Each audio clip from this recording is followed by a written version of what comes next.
Hello, Conversation 2. We are at the end of midterm season. Excuse me. We're talking about health today.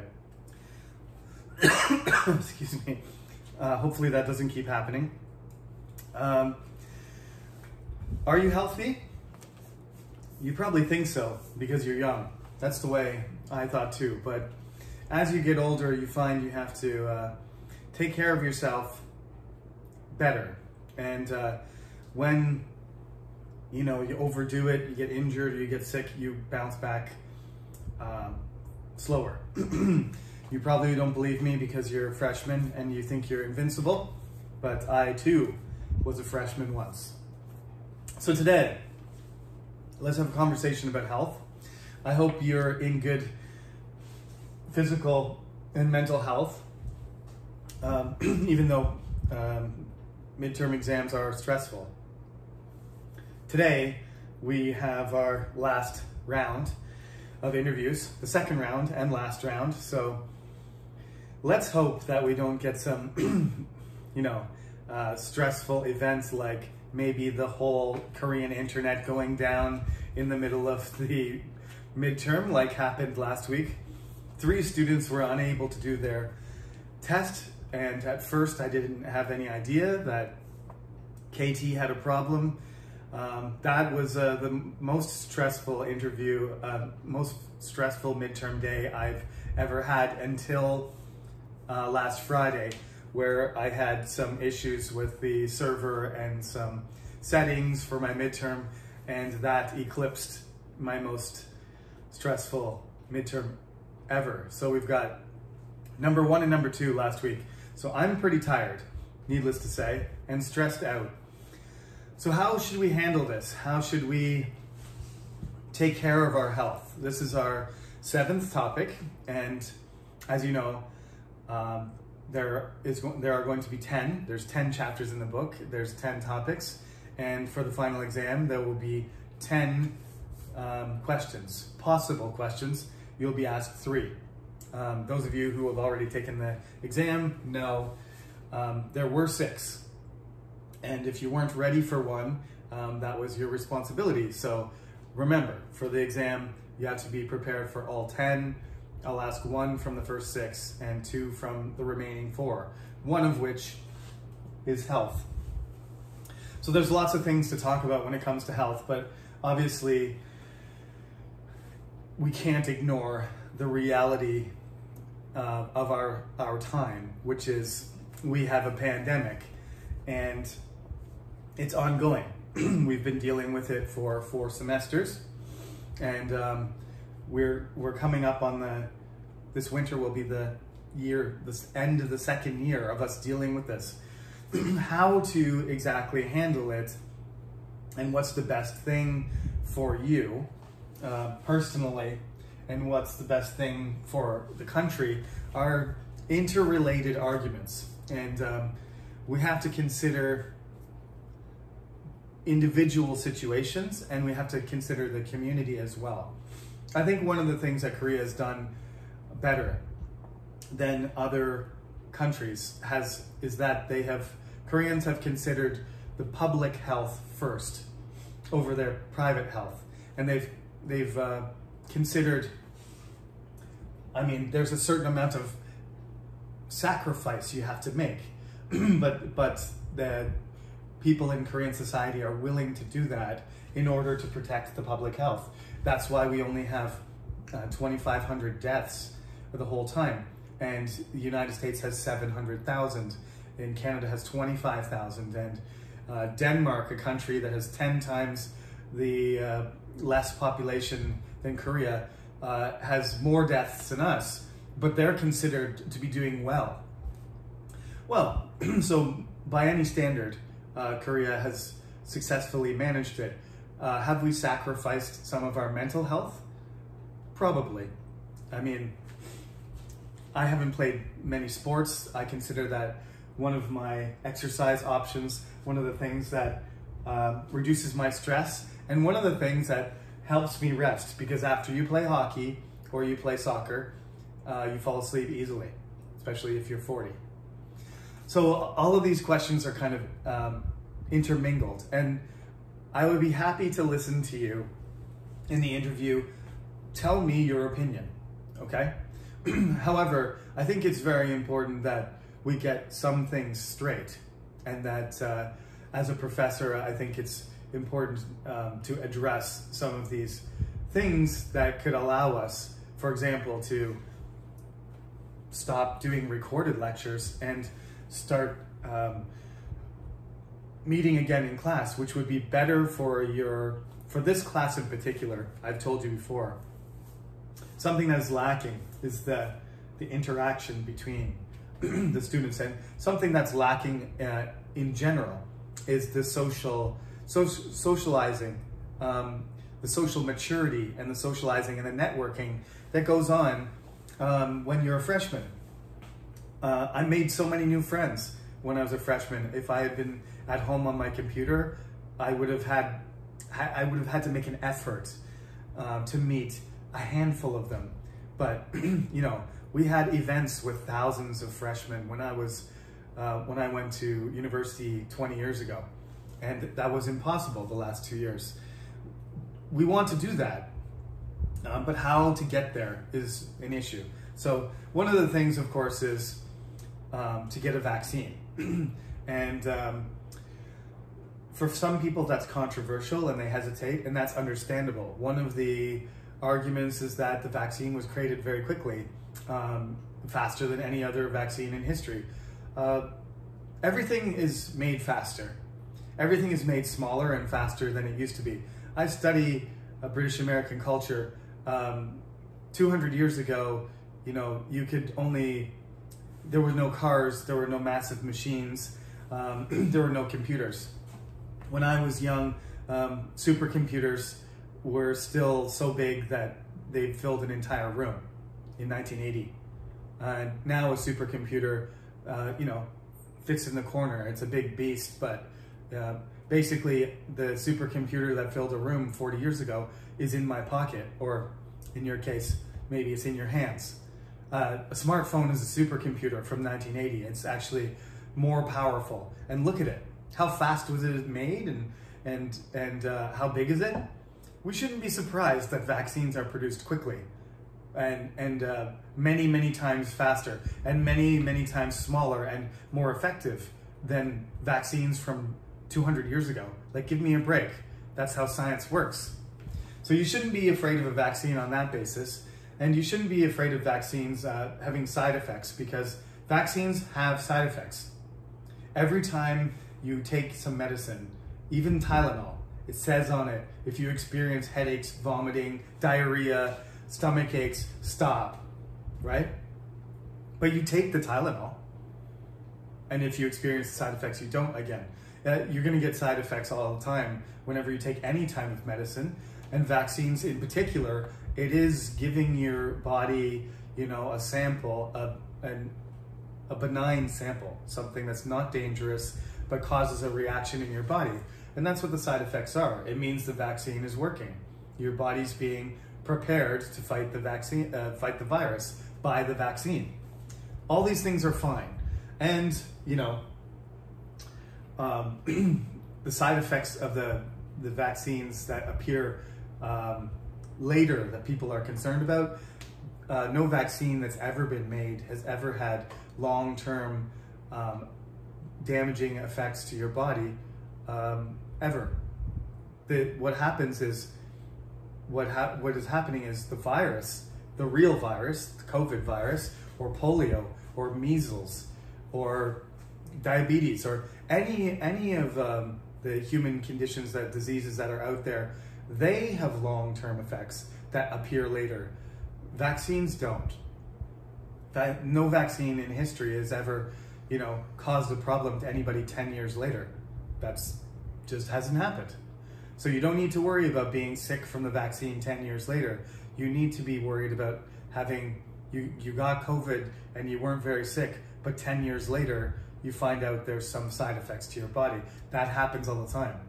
That is something, that's a symptom of infection from viruses that has been documented for hundreds of years. So really, what we need is most of the population to be vaccinated, and then we need to gather together and continue to wear masks until the numbers go down. And when enough people are vaccinated, we can take the masks and the numbers are down and the infection is not endemic, or the infection becomes endemic, then we can take our masks off and we can shake hands and stuff like that, right? The numbers have to get down low enough. The last few days, we've had 2,000 cases, so I'm not too optimistic. But that's living with COVID.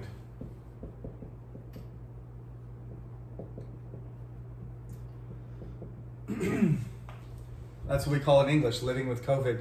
You've probably seen this all over the place. Korea isn't ready to do that yet.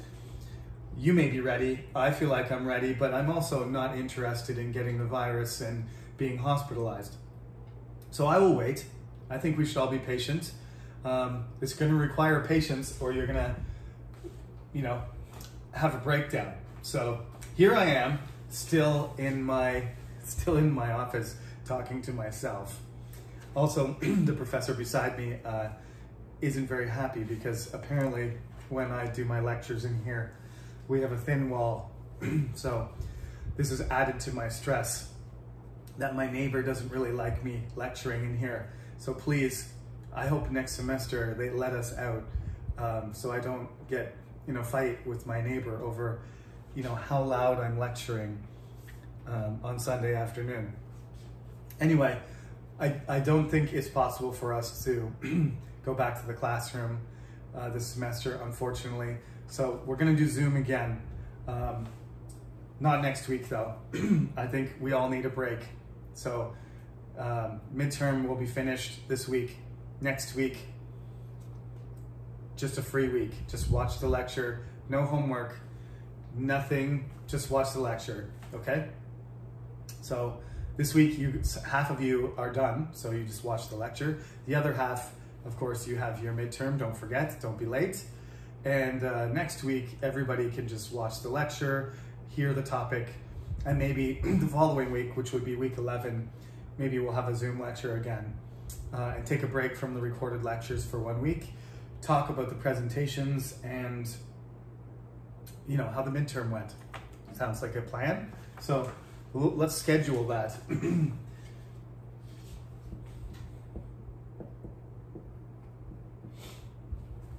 So 1 week off next week from doing anything active. Just tune in to the recording and check it out. And the following week, we'll get back to business again. So chapter 7, it's got a lot of stuff in here about various things, body parts and positions and, grammar points and stuff like that as usual. I think the modal verb review is useful. Modifying a verb is what a modal verb does, right? So the questions that they ask here, how physically fit are you? What can you do? What can't you do? I'm pretty fit. I can do lots of sit-ups, but I can't do a lot of push-ups. Sorry, I can do a lot of sit-ups, but I can't do a lot of push-ups. All right, so you're gonna use words like might, could, can, must, need, and they modify the strength, right? How much, the certainty of it and the effect of it. So might is a possibility and could is an ability to do something. Can is also ability. Must or need ends up being something that has no choice, right? You have to emphasize that. Can't, of course, the negative. Mustn't. These are things that you're trying to emphasize that you don't have the ability to do something. I can't do it. Or you mustn't do it. Mustn't sort of means that that's illegal. You can't do it not because of ability, but because it's not allowed. Needn't means it's okay. I like that expression. You needn't do it. That means it's not necessary. It's a kind of polite thing to, don't worry, you needn't do that.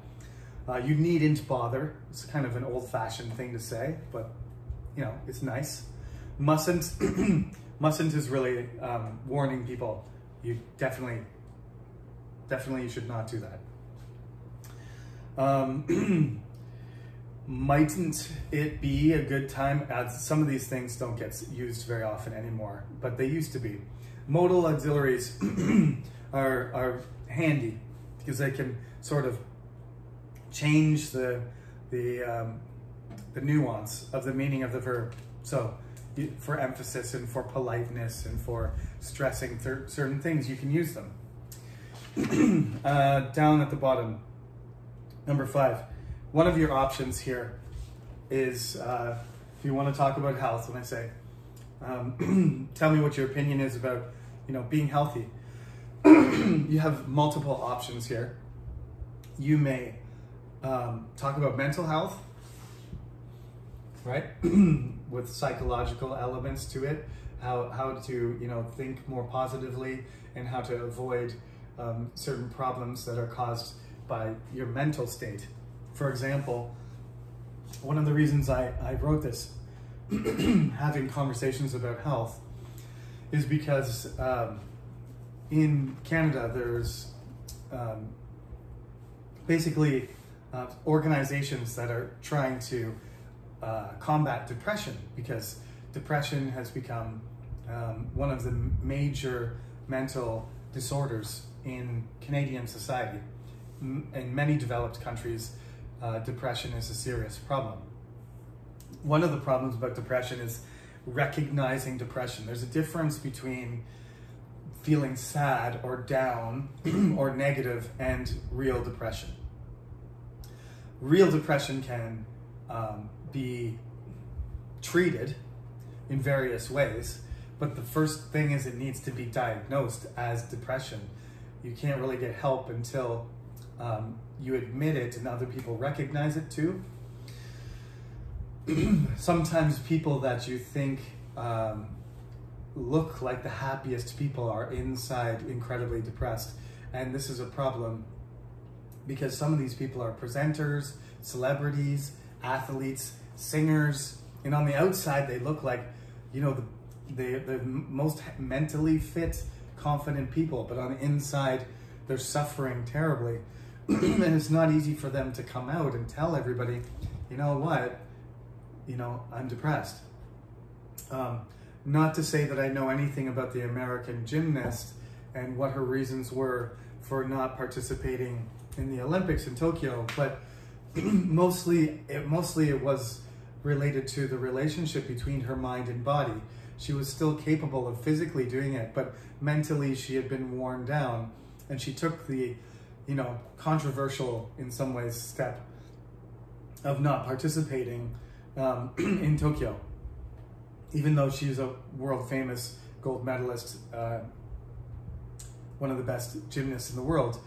For a person like that to admit it and handle that situation, it's very impressive. And I think we need to be able to allow people to do that, because if we don't, terrible things happen. Sometimes people commit suicide, sometimes they cause accidents, sometimes they hurt themselves, sometimes they cause damage to their environment, sometimes they don't say anything and they continue to suffer, for decades without anybody being able to support them. It's important.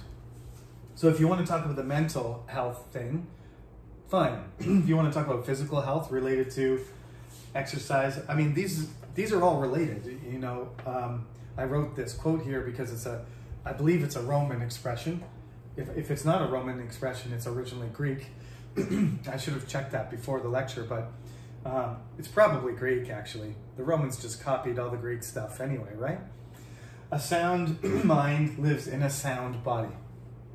Yeah, and sometimes people these days just say, healthy mind in a healthy body, something like that.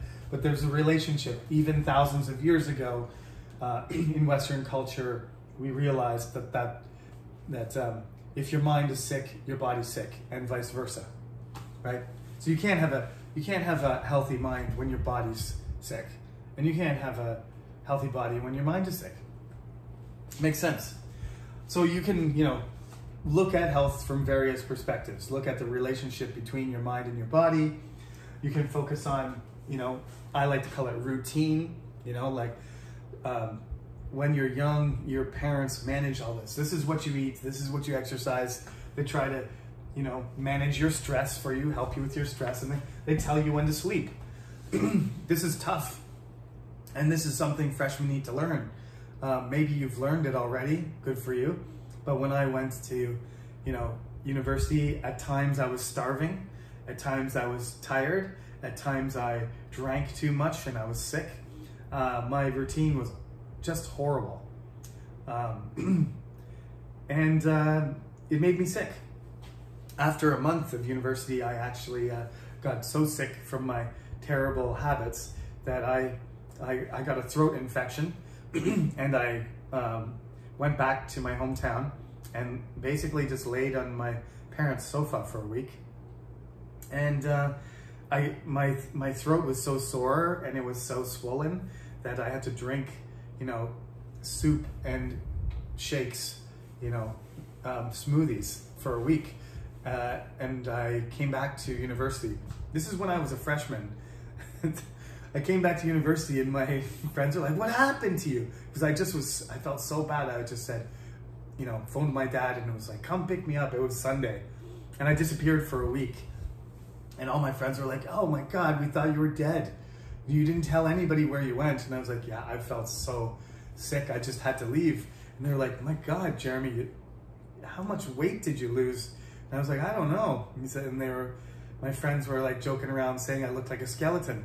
But that's what happens when you only eat soup and smoothies for a week. It was like a weight loss program, but I wasn't fat at the time. That's the diet I need now, not then. So I was a very thin guy for a few weeks until I got my strength back. But you know, we take our health for granted. That's another thing.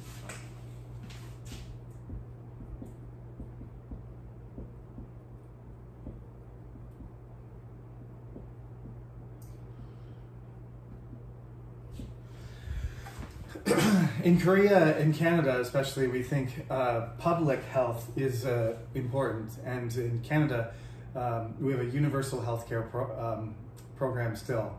The healthcare for citizens is free. So, you know, it comes out of a pool of money that everybody pays into in tax. It's called universal healthcare. It's one of the things that Canada's proud of, even though the system has some problems. It's not perfect, of course. But that means that when you have a universal healthcare system, that means healthcare is a right. It's a human right to every citizen, right? And I believe permanent residents get it too, if I'm not mistaken. But for every Canadian, that is a right. And there's national public health insurance in Korea. So basic health is a human right here as well. If you get really sick, that's a problem though. And then it becomes a private issue. So we do, you know, think about things as, you know, especially when you're healthy and everything's fine and you're young, like most of you. Some students are healthier than others, but if you are a healthy young person, sometimes you just don't think about it and you don't take care of yourself very well. So that's what you say. Lots of people take health for granted until you get seriously sick, and then this might remind you, or somebody in your family gets really sick, then you realize, oh yes, health is a precious thing and I should think about it more carefully. Okay, one more thing, I guess, up here, besides routines and public versus private and physical and mental and the relationship between our mind and our body. One of the things also that you have to do is coping skills just means handling things, problems, life, relationships, jobs, studying, all of these things. You have to be able to handle them. You have to be able to balance them and manage them. And that's what the verb to cope means. If you can cope, it means you can handle it. And if you can't cope, that means it's too much. Something has to be done. you've got to do all kinds of things in life. You know, you've got to study, you've got to make money, you've got to have friends, you have to have relationships with people in your family. It's pretty complex. And when everything's under control, you're coping. And that ability to do that is, we call them coping skills. Those things that you learn as you grow, so that you can live by yourself and you don't need anybody's help. You can do it alone. Then you've developed your coping skills. And if something goes wrong, you can deal with it yourself. Sometimes you need support, sometimes you need help, but you can handle it yourself. You deal with it yourself. Okay, so that is topic number 7. That is week number 9. I'm gonna cut this a little bit short today because, like I said, trying my best to get through all this midterm season, just like you, with my health intact. So for half of you, I will see you tomorrow, today. When you watch this video, the midterms should be almost over. And yeah, the hardest part of the year is October, I think. So let's move forward into November and enjoy the pause in assignments since you've already done. Oh yes, sorry, there's one more. Remember, make sure you hand in the response for the charity topic. Hand that in tomorrow because that's when it's due, okay? And after that, I'll see you in a couple weeks. I'll do one recorded lecture next week, and then we'll meet again week 11 on Zoom. Have a good week.